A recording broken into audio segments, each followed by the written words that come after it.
今日大家嚟到啦，咁我哋都非常有呢個緣分嘅，咁我哋亦都好難得請到阿 ALON 佢親自過嚟香港啦。咁今日最主要我哋嘅產品就係 Magico M7，咁都係啱啱發布咗冇耐啦，咁所以佢都親自過嚟咁介紹下咁樣嘅。So we would like to introduce the M7 for China. I think the first time here. Okay. Well, first of all, thank you all for coming. I've been here a few times, not as many times as Peter, but I haven't been here in a while. So I'm glad to see Hong Kong thriving and still the happening place that I remember. Lots of fun. Here we have the opportunity to introduce our latest and greatest, literally, product, which is the M7.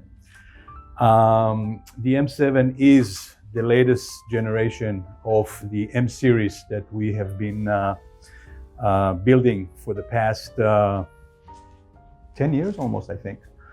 And it's a cumulative of everything that we have learned over the years, with conjunction with very new powerful tools that we now have in our possession to really introduce the product like none has ever seen before.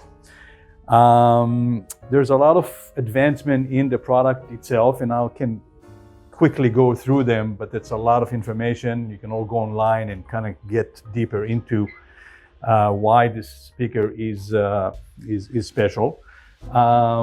Few things that jumps right out is, first of all, it's a four-way loudspeaker, as opposed to a three-way, which is a very kind of a more typical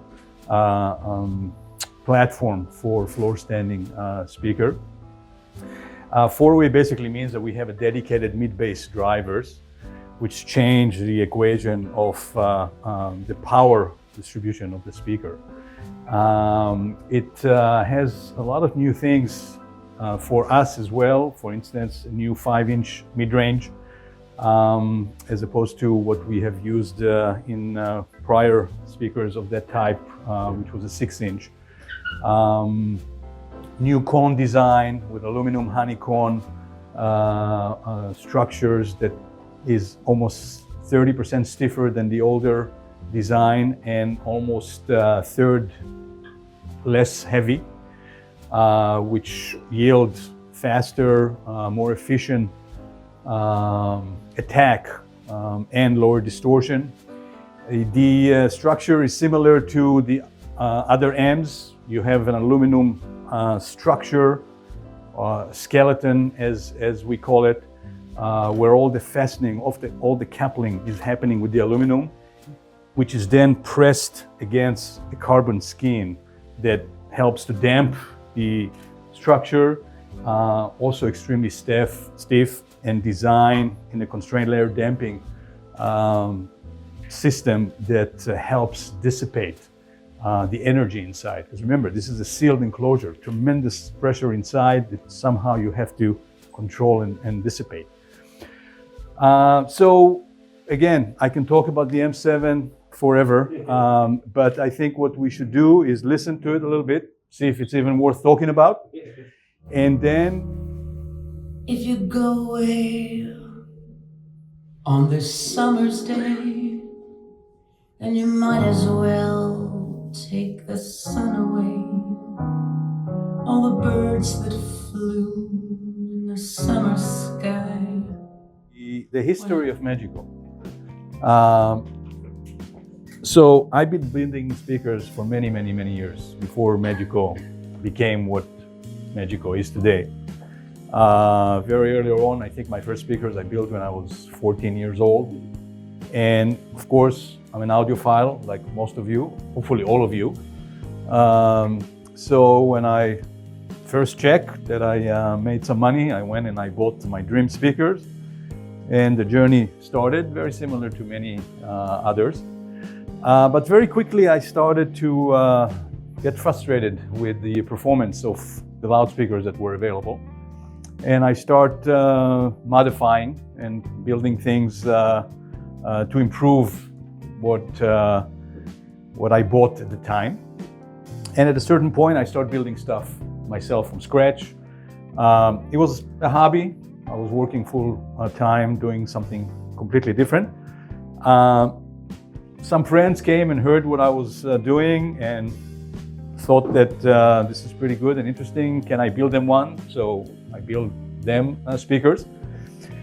And one of those people talked to some people in the industry, Jeff Rowland, if you all know Rowland Electronics. He came and heard what I was doing. He asked me to build him speakers. I built him actually 3 different pairs. And it's kind of interesting because it all goes back to Hong Kong. He, back then, his distribution in Hong Kong was Winston Ma, which I'm sure some of you know. And he told Winston about me building speakers, and he thought that maybe I should build Winston, or at least talk to Winston and see if there is something there to be done. And Winston called me and said, you know, ALON, I heard you building interesting stuff. Here in Hong Kong, we have a problem. Small apartment, money is no problem, but we don't have space. We like 2-ways, but all the 2-ways comes on ugly stands. Can you build something that looks good from top to bottom, not just nice speakers, ugly stand, everything? And I said, sure. I asked him about, price-wise. He says, no problem, just go for it. So I went for it and I built the Mini, the original Mini. It took me almost a year to build it. By then I knew more or less what I was doing. And when it was time for Winston to take them, called him up, says, Winston, the speakers are ready. I send him a picture. He's asking for the price and I give him the price. He's like, what?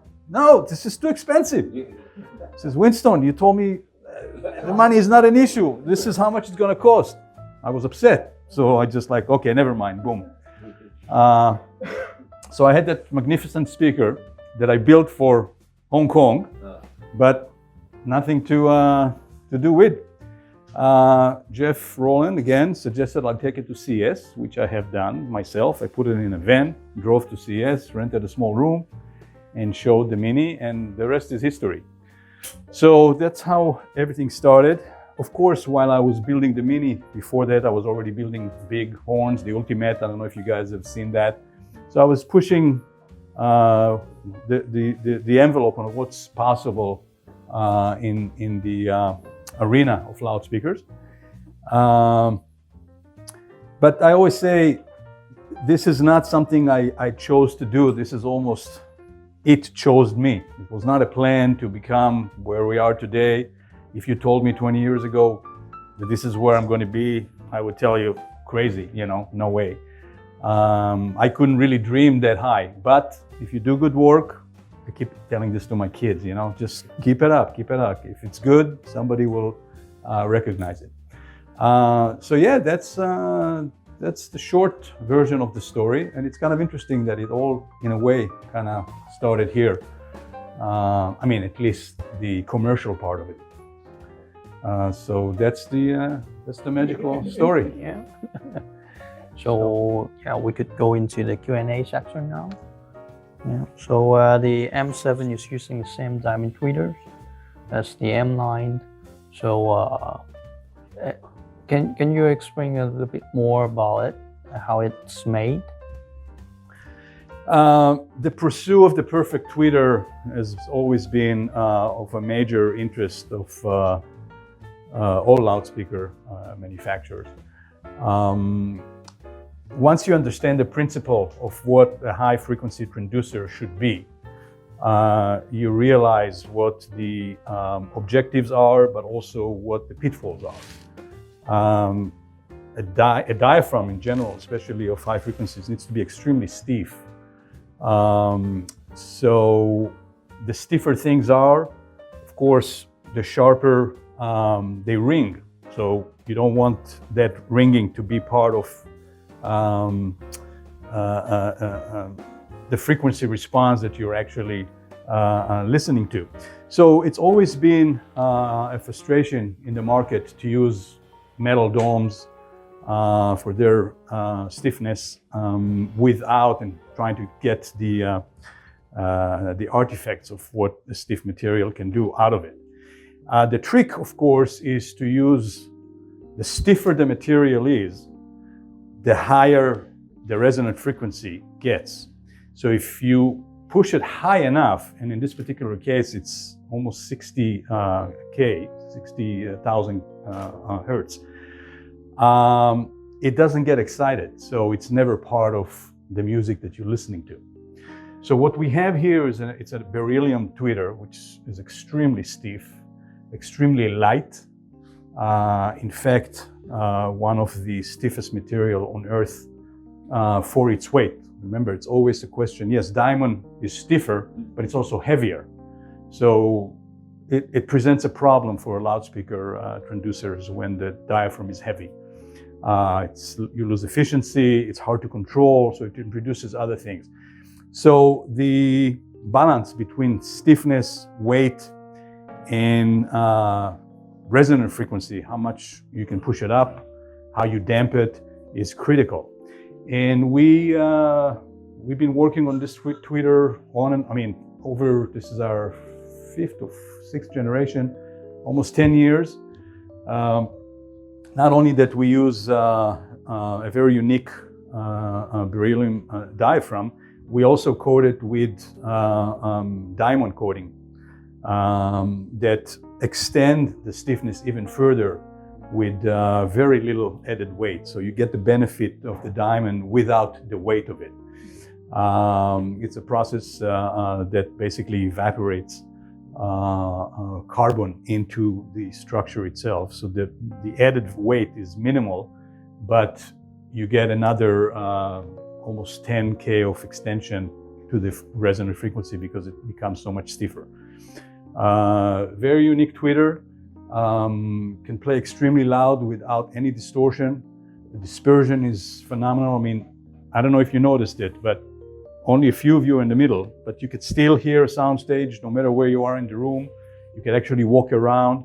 The sweet spot is very, very wide, and part of it is the ability of that tweeter to disperse the way it does. So it should be one of the specific skills or technique that make Magico a leader in the audio world. Absolutely. So can you share a bit more about others technique? Do we have all week? Anything in particular you want to talk about? Maybe anyone have a question? Yes. Yes. Very good question. Of course I have. That's so-called a Diapolito arrangement.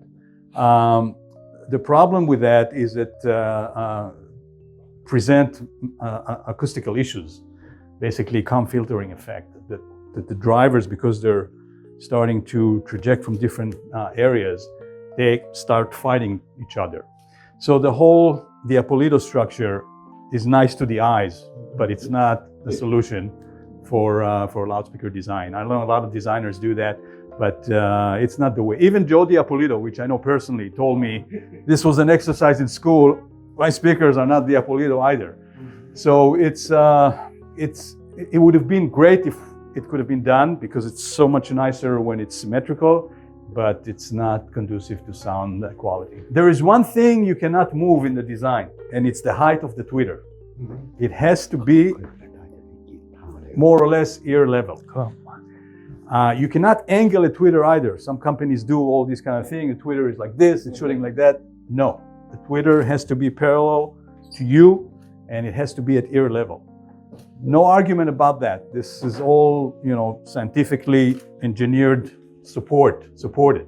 Once you start angling things, you're changing the off-axis response of the tweeter. So yes, it might still measure fine going straight at you, but the off-axis get scrambled, and your brain is like, what's going on? Because this is how our ears work. So this dictates the rest of the real estate. With the M6, you have 3 tens under the tweeter. If we put a mid-range on top of it, the tweeter would be too high. So it's reversed. Same thing with the M9. The M9 is 215. The tweeter comes next because if you put the mid-range, the tweeter is too high. Here, it's possible to do that because it's just about the right height that allows you to put the mid-range underneath. So are there any plans that Magico will expand the Porter range in the coming years?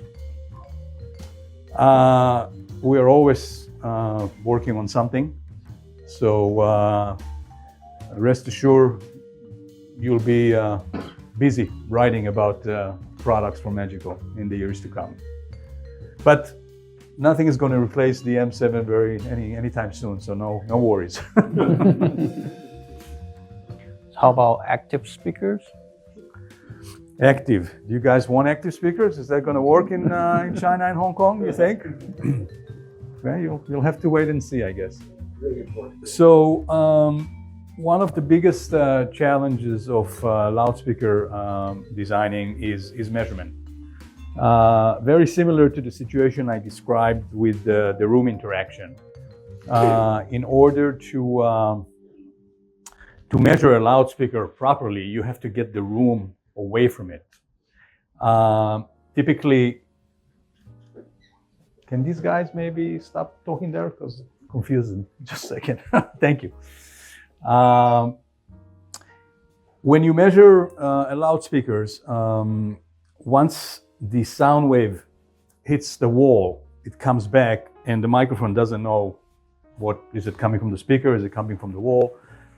It's something that in order to do properly, you need an anechoic chamber. So you got to stay away from the speakers. And as you go down in frequencies, it becomes quite large.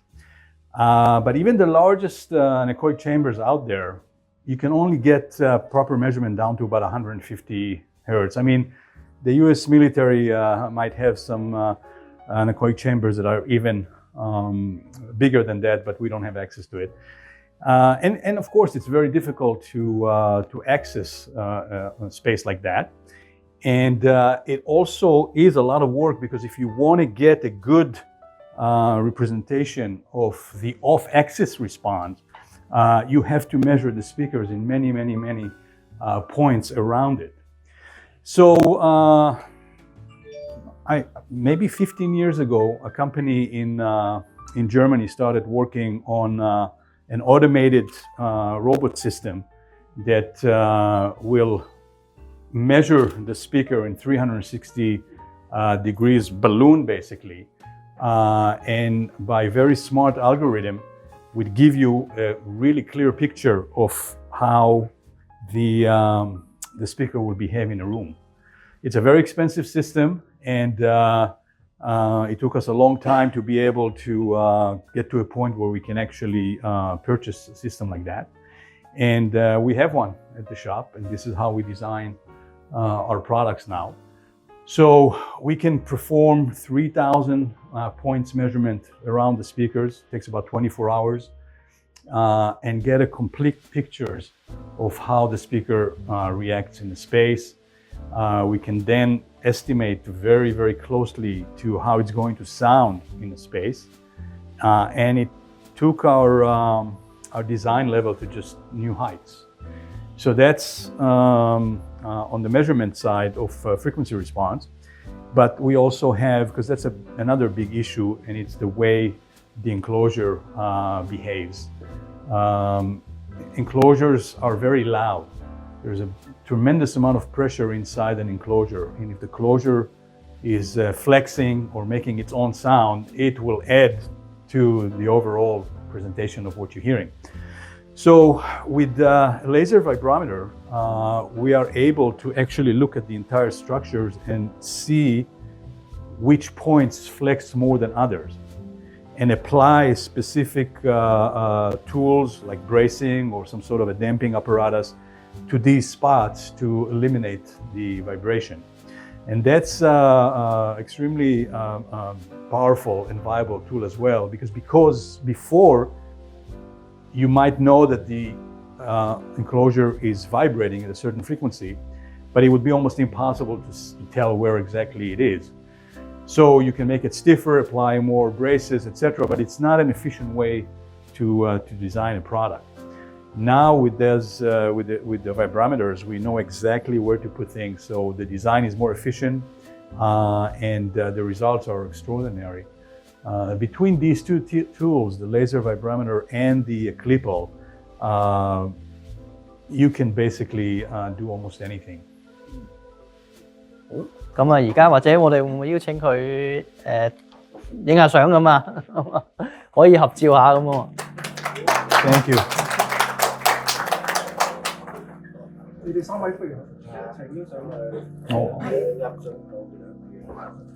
Like a take photo. Yes, of course. At speaker.